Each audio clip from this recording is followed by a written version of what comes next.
Alléluia. Nous devons les servir parce qu'il nous a créés pour que nous puissions les rendre gloire. Nous avons aussi dit que qui peut servir Dieu?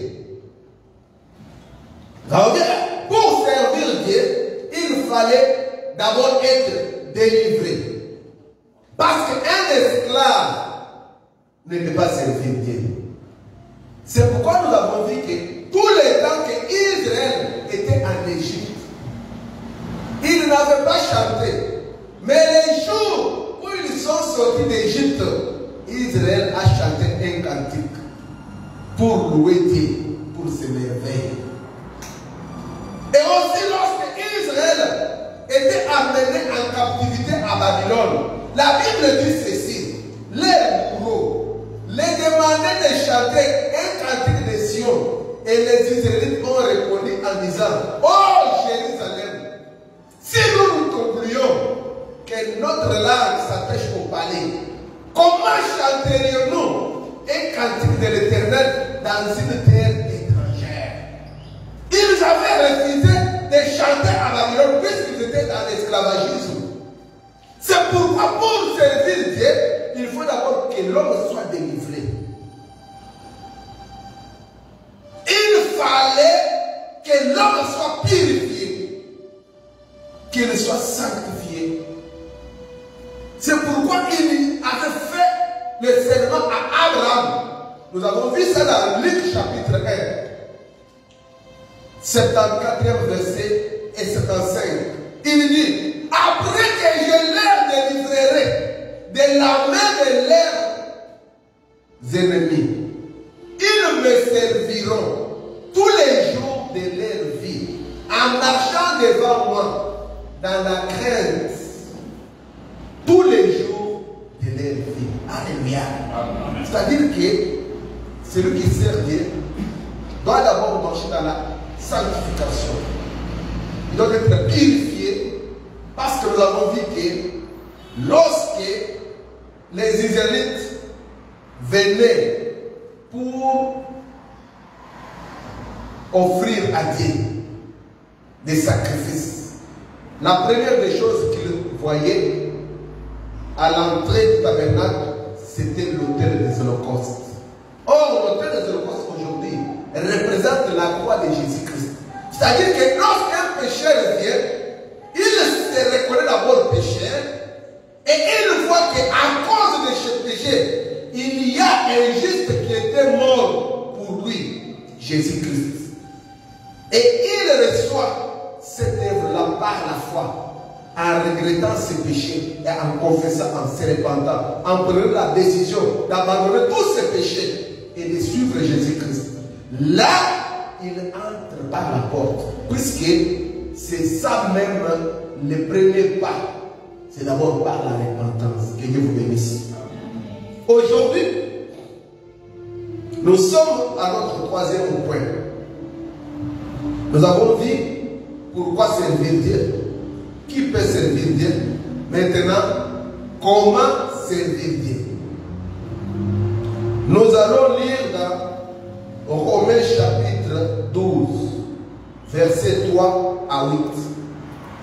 Romains chapitre 12, 3 à 8. Nous lisons au nom de Jésus-Christ.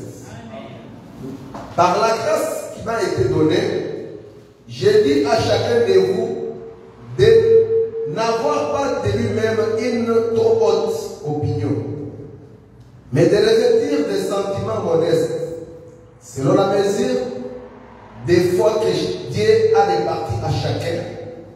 Car, comme nous avons plusieurs membres dans un seul corps, et que tous les membres n'ont pas la même fonction, ainsi, nous qui sommes plusieurs, nous formons un seul corps en Christ.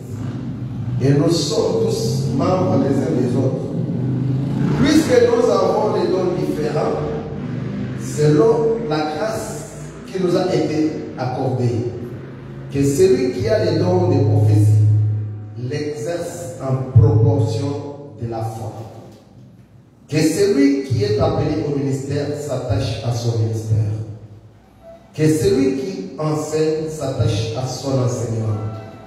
Et celui qui exhorte à l'exhortation, que celui qui donne les fasse avec libéralité, que celui qui préside les fasse avec zèle, que celui qui pratique la miséricorde les fasse avec joie. Que Dieu ajoute la bénédiction à la lecture de sa parole. Que Dieu vous bénisse. Bien-aimés dans le Seigneur. Comment servir Dieu? Parce que nous avons dit qu'il nous a rachetés pour que nous les servions tous les jours de notre vie.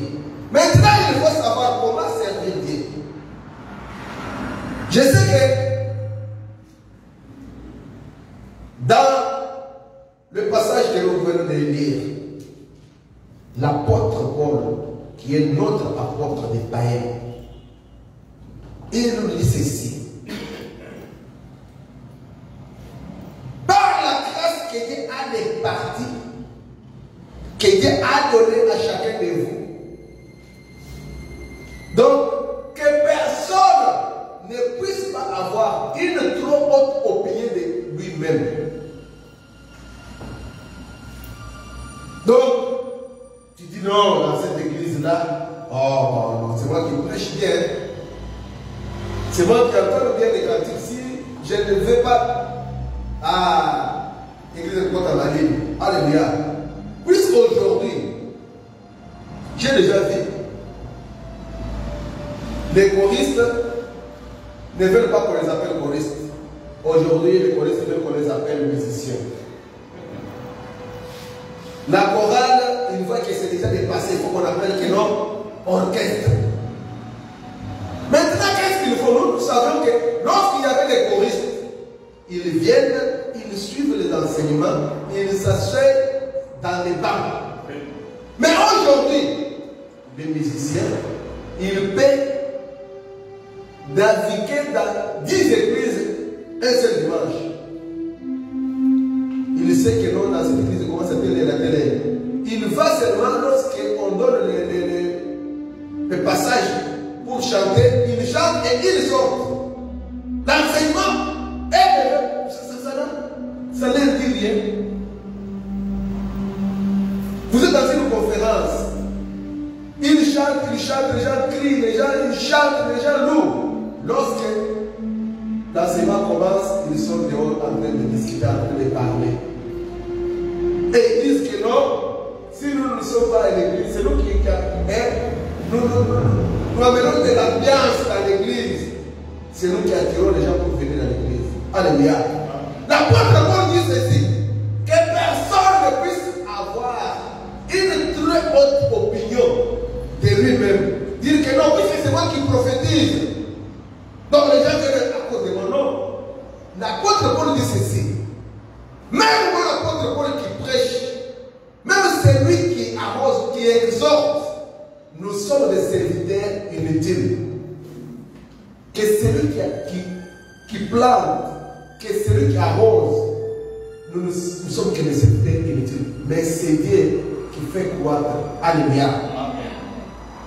Lorsque les gens se répandent, lorsque les gens viennent à l'église, ce n'est pas parce que tu prêches bien, mais c'est parce que Dieu amène ces gens-là, car il est écrit, il persévérait dans la prière, dans l'enseignement des apôtres, et chaque jour, le Seigneur amenait à l'église ceux qui étaient sauvés.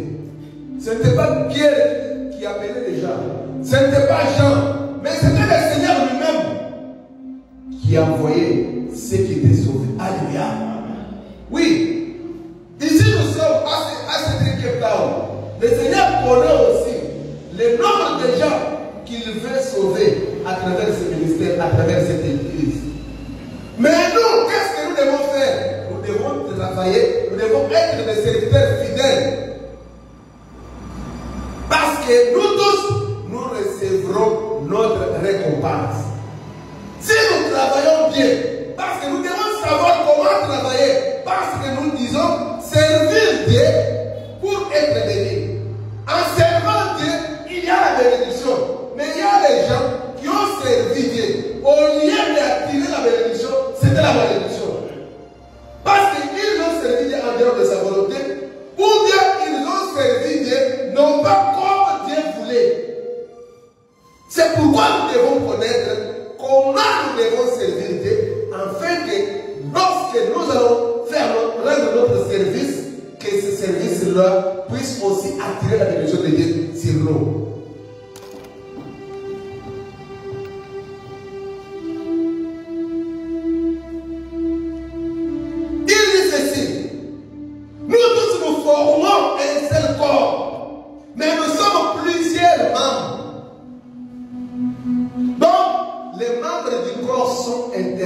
dépendants. C'est-à-dire, les membres du corps s'aident mutuellement. Lorsqu'un membre est malade, tous les corps souffrent avec lui. Alléluia. Lorsqu'un membre est honoré, tous les corps sont honorés avec lui. Lorsque votre frère a un problème, ça doit être votre souci. C'est pour nous avons vu le modérateur ici qui dit, prions aussi pour ceux qui ne sont pas là. Peut-être il y a celui qui avait la bonne volonté, mais il a manqué les moyens. L'autre peut-être, la santé ne l'a pas permis d'être dans la présence de Dieu. Mais puisqu'il est membre du corps, nous devons partager sa douleur, sa souffrance. Bienvenue dans le Seigneur. Nous formons un seul corps.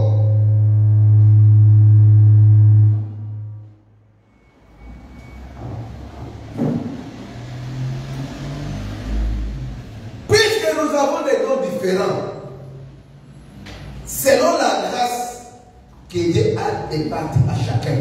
Alléluia. Non, moi je regrette fort quand je vois ceux qui servent Dieu commencer à faire des polémiques, commencer à dire que non, si tu dis que tu sais bien chanter, tu dois aussi remplir les tels stades, un tel événement doit aussi se manifester. Là, je veux dire que tu es dans mon niveau. Quel niveau? Ça, ce sont les serviteurs du ventre. Alléluia. Jésus avait dit que il viendra les faux serviteurs. Vous les connaîtrez par leurs œuvres. Nous sommes dans le monde, mais nous ne sommes pas de ce monde. Un pasteur ne peut pas se comparer avec notre pasteur. Parce que vous avez votre grâce particulière. Dans la maison de Dieu, chacun a sa place et sa mission. Même si vous êtes des docteurs, vous ne pouvez pas prêcher de la même façon. Même si l'autre a prêché et que l'autre revient pour parler les mêmes choses, celui qui avait prêché peut aussi tirer quelque chose. Alléluia. C'est pourquoi, dans les services de Dieu, ce qui doit nous animer, c'est l'humilité. Nous devons servir Dieu dans l'humilité. Nous ne devons pas faire la comparaison, parce que nous tous, nous allons rendre compte au souverain docteur, au souverain pasteur, au souverain apôtre, au souverain évangéliste, c'est le Seigneur Jésus-Christ. La Bible dit ceci, que celui qui a les dons de prophétie l'exerce selon l'analogie de la foi. Alléluia. La Bible déclare, lorsque la prophétie vient, c'est pour consoler, c'est pour exhorter et édifier. Mais aujourd'hui, la prophétie vient pour diviser les gens. Alléluia. Non, là, ce sera comme les devins, les bikoudi, les mandoles. Or, la prophétie, quand elle vient, c'est pour que celui qui était dans le péché puisse incliner la tête et dire que non, oui, réellement, Dieu est au milieu de vous. C'est pourquoi nous devons prier Dieu, pour que Dieu nous aide, afin qu'il répande sa grâce, la grâce prophétique. Vous savez, lorsque Élie s'est présenté devant Akab, il lui a dit, toi qui trouves Israël, il n'a pas hésité. Même lorsque Jean-Baptiste était devant les rois, il lui a dit non, pourquoi tu as pris la femme de ton frère? Et le roi ne peut pas faire ça. La vérité. Puisque la Bible dit ceci, lorsqu'il y a quelqu'un du peuple qui entre, tous prophétisent, et les secrets de son cœur sortent, il va incliner dire que non, oui, réellement, Dieu est au milieu de vous. Alléluia. Non. Nous devons voir comment nous devons faire.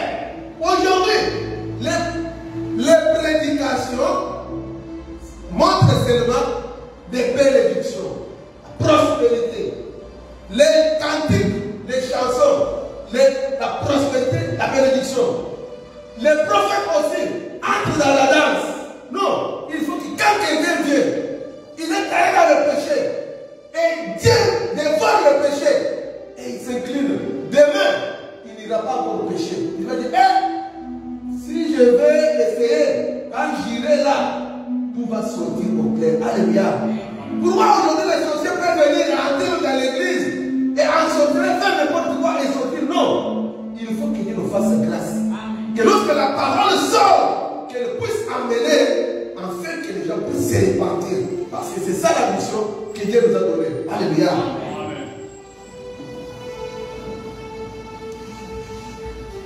Que celui qui est appelé au ministère s'attache à son ministère. Oh, bien aimé, aujourd'hui, les ministères évoluent. Je ne sais pas si on peut dire évoluer, mais grandir. Quelqu'un qui était évangéliste, il dit non, ça ce sont pour les enfants. Comme j'ai déjà dit dans l'église, je dois être pasteur. Là, il y a un temps où tout le monde voulait être pasteur. Après, c'était un passé, les gens commençaient, celui qui était évangéliste, il était pasteur, alors je suis maintenant apôtre. Puisque j'ai ouvert 2-3 églises et je ne deviens pas. Non. Que celui qui est appelé au ministère s'attache à son ministère. Quand tu étais appelé, quel ministère Dieu t'avait confié? Puisque les ministères, ce n'est pas les jeux d'enfants. Vous savez, les jeux d'enfants, les l'IoT. Lorsque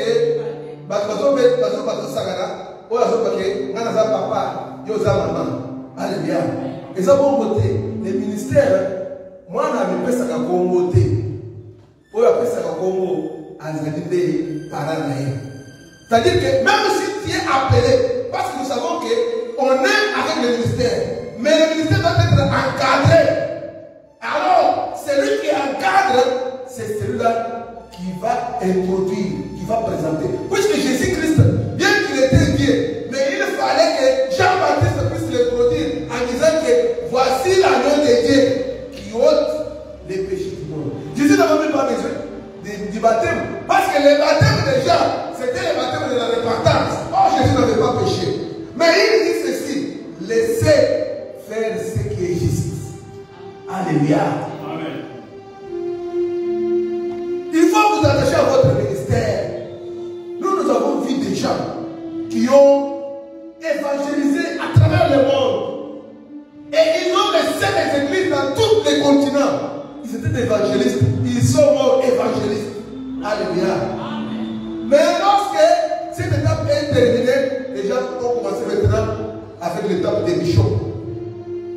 Comme bishop, c'est qui? C'est un ancien. Mais seulement parce que c'était un mot anglais. Les gens voient comme si c'est quelque chose d'extraordinaire. Alors, tout le monde voulait qu'on l'appelle bishop. Après bishop, ils disent non, comme il y a plusieurs bishops, moi je vais être maintenant au-dessus des bishops, je suis archibishop. Les gens ont critiqué l'église catholique. Aujourd'hui, il y a les catholicismes dans l'église élevée, plus que les catholicismes. Alléluia. Attachez-vous à votre ministère.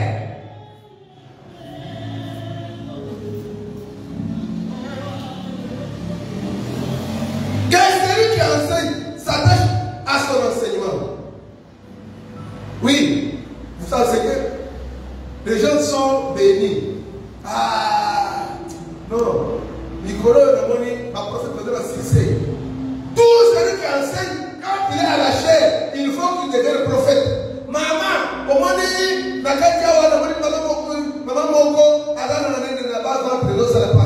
vous croyez que si vous dites qu'il y a quelqu'un qui souffre les bas-ventres, mais tu peux même avoir 30 personnes. Alléluia. Non. Il y a des sémantions,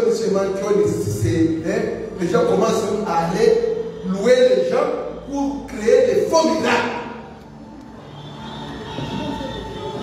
Celui qui enseigne doit s'attacher à son enseignement.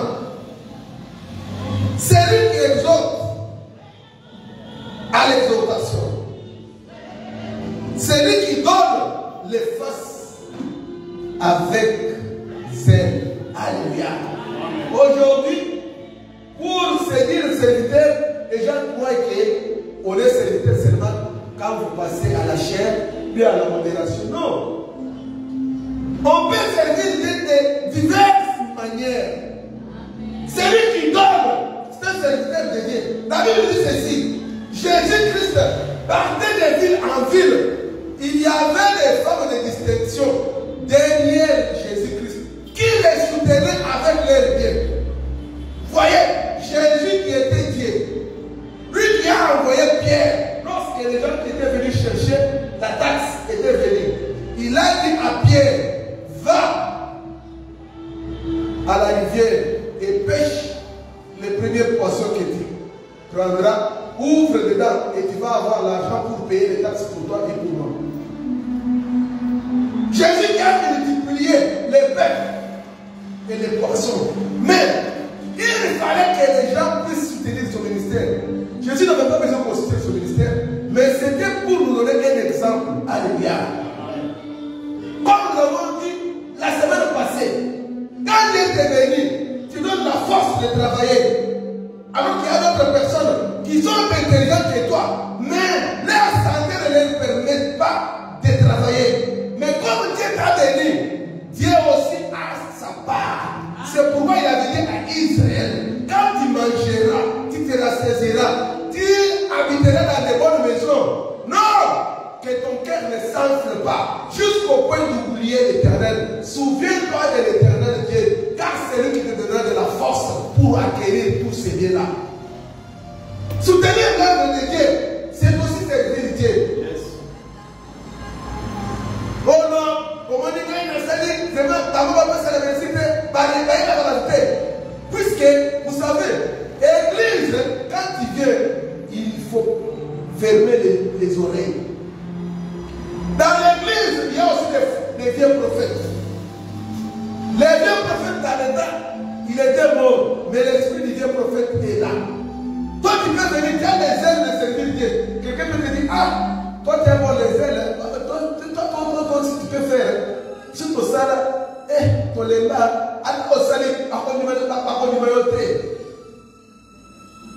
alléluia. Non, en servant Dieu, il y a la bénédiction. Car il a dit, vous servirez l'Éternel votre Dieu et il vous bénira. C'est pourquoi nous devons servir Dieu, parce que nous savons qu'après l'avoir servi, il va nous bénir. Que celui qui donne le fasse avec libéralité. Vous savez celui qui a la libéralité, on peut même faire appel de fonds, ou bien une collecte. Si l'argent n'est pas encore complet, c'est comme si cette charge-là est sur lui. Son cœur est en train de brûler. C'est pourquoi vous pouvez voir quelqu'un, il peut même tout donner même son transport, lui il peut même marcher à pied. Mais donner, pourquoi pas c'est qu'il a cette flamme-là à l'intérieur. Parce que c'est lui qui a un don de Dieu. Quand il exerce pas ces dons-là, il est comme malade. C'est lui qui donne des faces avec joie. C'est lui qui préside avec zèle. Dieu a un poste. Toi, c'est Dieu. Parce qu'il sait que ta récompense sera grande. Alléluia. C'est ainsi qu'après avoir servi, vous allez vous attendre à une bénédiction. Dans le domaine du ministère chrétien, donc, nous avons trois domaines dans le ministère chrétien. Il y a l'évangélisation, il y a l'exercice des dons, il y a les combats spirituels. Nous avons dit la fois passée que comme nous parlons sur servir Dieu, nous allons parler surtout sur l'exercice des dons. Vous savez, quand on parle du serviteur de Dieu, il y a des choses en présence. Quand on dit serviteur de Dieu, il y a l'homme et le service.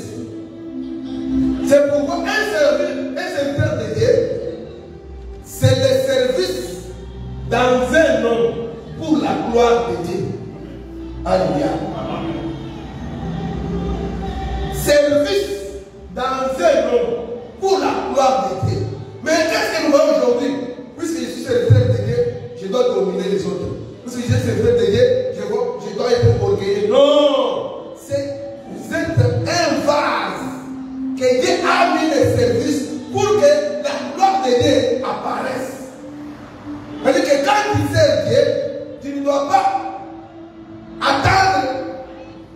les acclamations des hommes.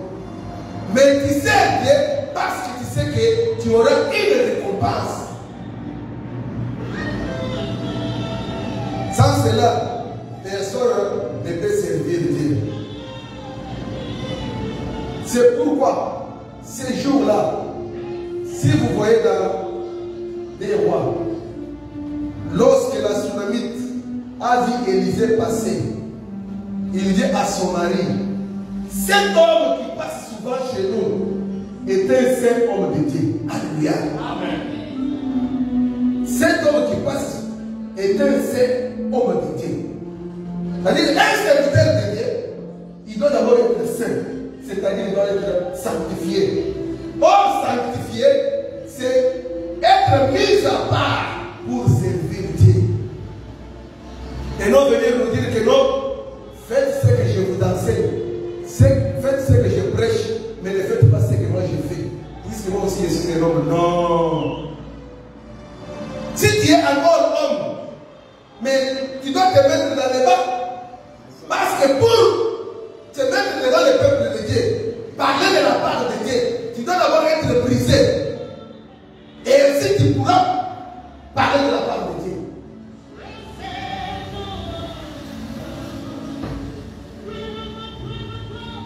Que Dieu vous bénisse. Il y a aussi l'ordre dans l'église. Dans l'église de Dieu, nous avons 5 sortes de services. Le premier service dans l'église, c'est le service de tous les chrétiens. Cette catégorie comporte les services qui peuvent être accomplis par tous les chrétiens. Car tout celui qui a cru en Jésus-Christ, c'est un serviteur de Dieu. Alléluia. Amen. Nous avons dit, le premier service, nous le nommons service de tous les chrétiens. C'est-à-dire que tout celui qui a cru en Jésus-Christ, tout celui qui est chrétien, il est serviteur de Dieu. Car Christ a dit qu'il nous a rachetés de la puissance du diable, de la puissance du péché, et il a fait de nous un royaume de sacrificateurs. Si vous voyez dans Luc que nous avons pu citer ici, Luc chapitre 1er,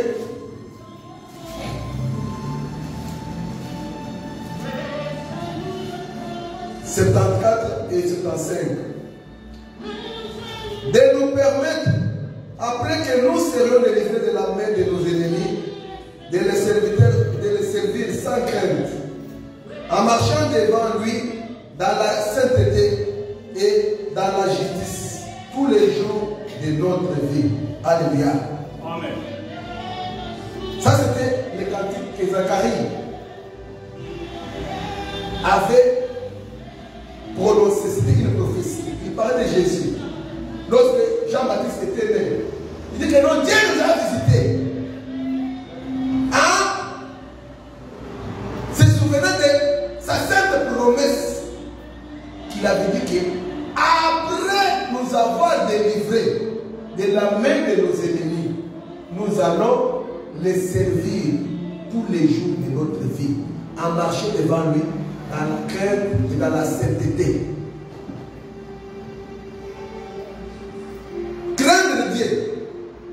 Tous chrétiens doivent craindre Dieu. Alléluia. Tout chrétien, femme, homme, enfant, vieux, qui est chrétien, qui est né de nouveau, qui a reçu Jésus-Christ dans sa vie, il doit craindre Dieu. Mais aujourd'hui, qu'est-ce que nous voyons? Les chrétiens, dans les deuils, deviennent des membres, ils chantent des chansons obscènes. Ils dérangent les pasteurs. On est en train de prêcher. Parce que ce n'est pas le pasteur de son église, ou bien elle est devenue dérangeuse.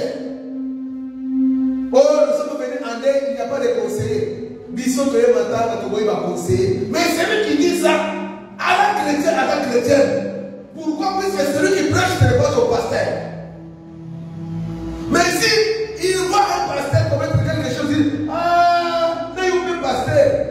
Même toi, pasteur, c'est comme si craindre Dieu, c'est réservé seulement pour le serviteur de Dieu. Non! Les services de tous les chrétiens, craindre Dieu, tout enfant de Dieu doit craindre Dieu. Chanter et glorifier Dieu. Tout le monde doit chanter et glorifier Dieu. Des fois, vous pouvez voir dans d'autres églises, c'est les bandiers qui doivent chanter les bassins Nazabé, Mavandi, on dirait que non, on ne chante pas pour les serviteurs de Dieu, on chante pour la gloire de Dieu. Tout le monde doit chanter pour glorifier Dieu. Prier, intercéder, c'est tout le monde, enfants, femmes, hommes. Témoigner Jésus, la grandeur. Dieu t'a fait de bonnes choses, t'a protégé. Tu as échappé à un accident. Viens témoigner Dieu. C'est tout le monde. Évangéliser. Évangéliser, c'est-à-dire quoi? Amener la bonne nouvelle aux païens. Ceux qui n'ont pas encore reçu Jésus dans leur vie. Tout le monde doit évangéliser, que ce soit les hommes, que ce soit les femmes. Ces services sont liés au salut. Les services de tous les chrétiens. C'est-à-dire que tout celui qui est sauvé, il doit exercer ces services-là sans distinction. Deuxième catégorie, services liés aux aptitudes particulières. C'est-à-dire que par rapport à vos aptitudes, tous, nous ne pouvons pas jouer à la santé. Tous, nous ne pouvons pas battre les tam-tams, les drums ou les chanter. Mais celui qui a ses aptitudes peut exercer ces services-là au niveau de l'église. Dans cette catégorie, il y a les services liés aux études faites. C'est-à-dire que quelqu'un qui a étudié, par exemple l'informatique, l'église, si l'église est devenue grande, on cherche un informaticien, quelqu'un qui connaît, qui a étudié l'informatique, peut devenir informaticien de l'église. On cherche par exemple, pour faire la photographie, même pour filmer, tel que vraiment, il a déjà fait ça. Il a étudié pour l'église. Alléluia.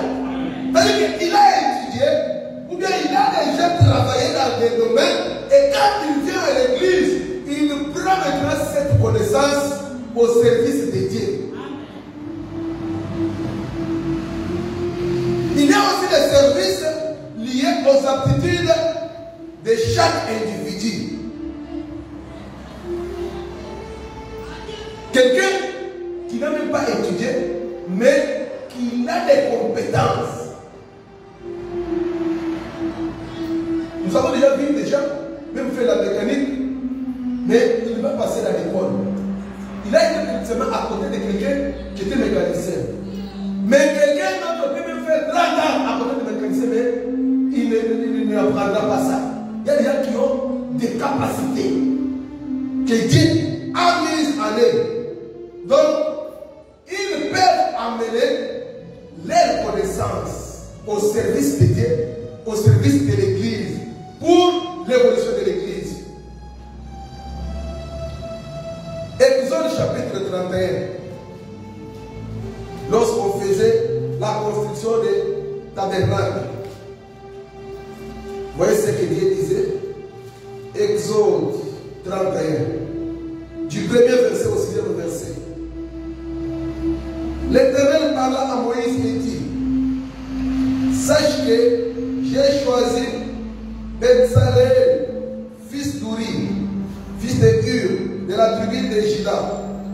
Je l'ai rempli de l'Esprit de Dieu, de sagesse, d'intelligence et de savoir pour toutes sortes d'ouvrages. Je l'ai rendu capable de faire des inventions, de travailler l'or, l'argent et les reins, de graver des pierres à enchâsser, de travailler les bois et d'exécuter toutes sortes d'ouvrages.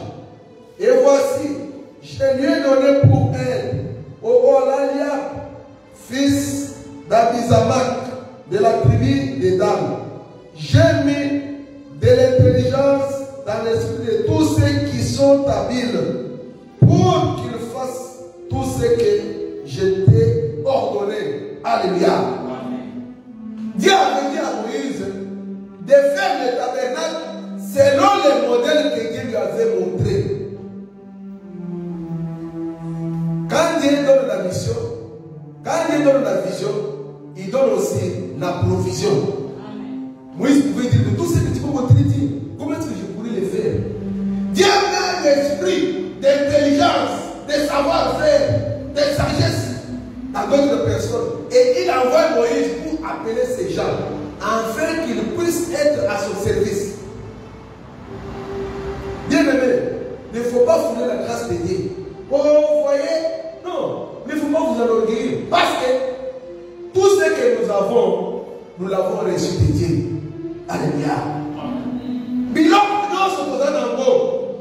Posés dans la simple gérant. Vos yeux pas dans la armée. Et ça la maille, et ça la pose. C'est pourquoi, et c'est que nous sommes pas dans la armée. Alors, pour les services liés aux aptitudes de chacun, nous avons dit que là, il s'agit d'un talent que Dieu accorde à quelqu'un. Parce que le talent est une aptitude naturelle ou acquise ou une grâce que Dieu a mise dans une personne dès sa naissance. Et lorsqu'elle devient chrétienne, elle va mettre cela au service de Dieu. Ça, c'est un talent. Ces gens-là ont fait tous les institutions du temple, les tabernacles, les vases de reins, même les l'arche, les chérubins. Ils ont façonné ça parce que Dieu avait mis de l'intelligence en eux. C'est pourquoi tu peux avoir travaillé dans un groupe musical, même dans la musique moderne.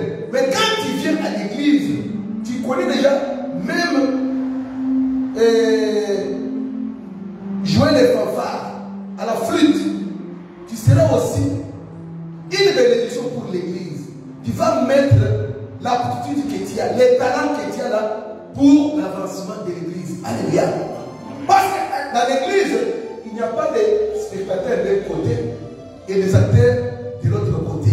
Mais tous, nous devons jouer un rôle parce que Dieu nous a rachetés pour que nous puissions servir à sa gloire.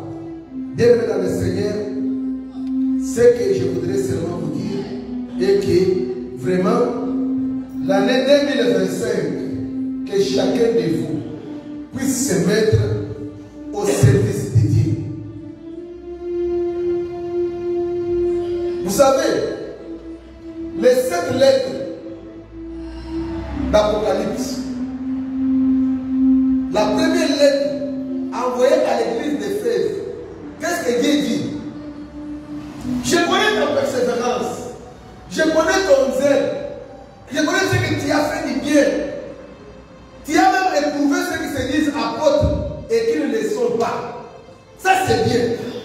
Tu ne supportes pas les péchés. Tu ne veux pas vivre avec les pécheurs. Mais ce que j'ai contre toi, c'est que tu as abandonné ton premier amour. Souviens-toi d'où tu es tombé. Répands-toi. Sinon, je viendrai ôter les chandeliers de sa place. Oh, bien aimé dans le Seigneur. Vous savez, les chandeliers, c'est la présence de Dieu. Puisque les chandeliers étaient dans le tabernacle pour éclairer à afin que le tabernacle ne puisse pas avoir les ténèbres. Or, nous savons que le Seigneur Jésus-Christ, c'est lui qui est la lumière du monde. C'est lui qui nous éclaire à travers sa parole, à travers le Saint-Esprit. Mais si on enlève les chandeliers, c'est-à-dire que quelqu'un sera comme un tonneau vide. Là, les diables, les démons viendront t'écraser.